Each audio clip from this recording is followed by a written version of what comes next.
Powered by the Montana Television Network.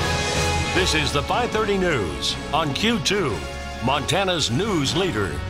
Good evening and thanks for joining us tonight. I'm Jay Cohn. And I'm Jeanelle Slade. Communities across the country still reeling from the weekend shooting at a synagogue in Pittsburgh.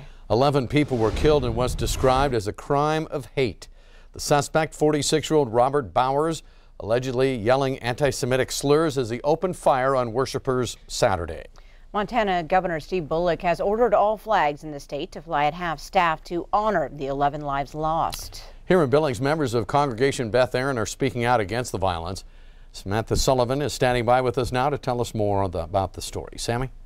Well, Jay and Jeanelle, members of Congregation Beth Aaron, say this weekend's attack is a sobering reminder of the hatred and bigotry that still are alive in the United States and around the world.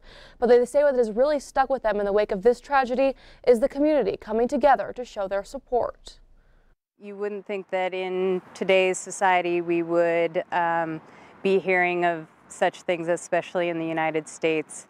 But one of the sort of shining lights that came out of it was the outpouring immediately from the community.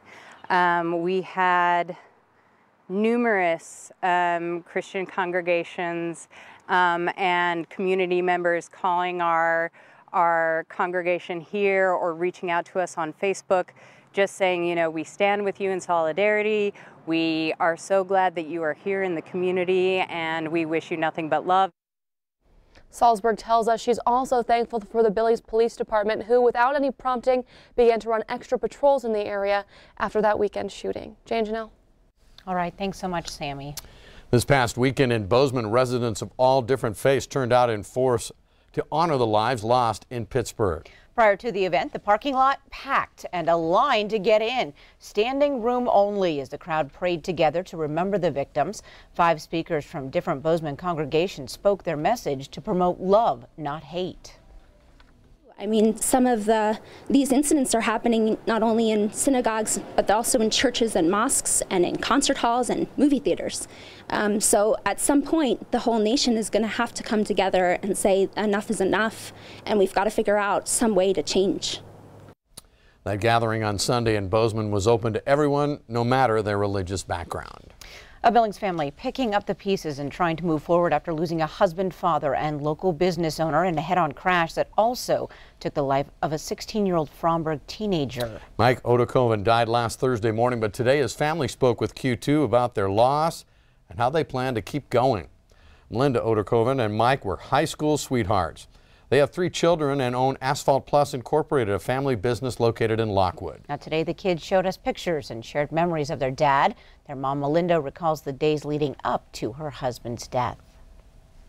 The only thing that wasn't ideal about Mike's death is the time. I wish I had him 10 more years, you know.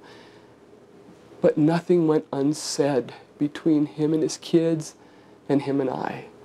And in the last 5 days, I think we spent 4 of the days together. You know, Saturday we went and toured the pumpkin patch, and that night we had a pre-birthday dinner for Tiffany. Sunday we had a pumpkin carving contest, and Mike carved a pumpkin. Tuesday night we went to dinner for Tiffy's birthday. And the night before he passed away, I scratched his back and his head, and he had pistachio nuts. And I am so thankful that we were in that spot, and I'm so thankful that this is the happiest he's been, I think, since I've known him.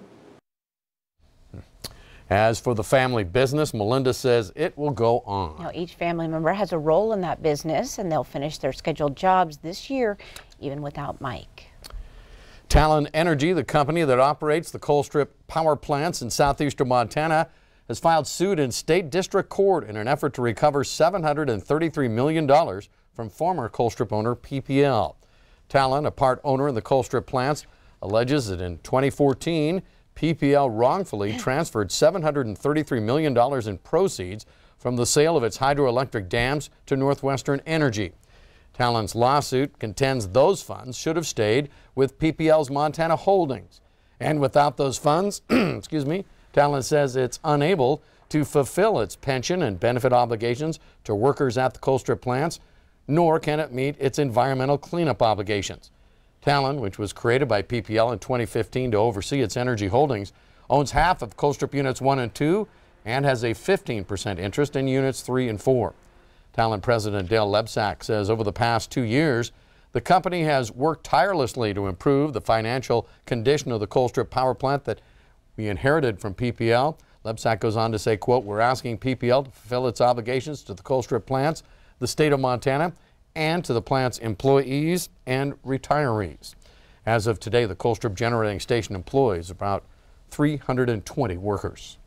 The Montana Television Network, along with multiple other stations across the country owned by Cordillera Communications, will soon have a new owner.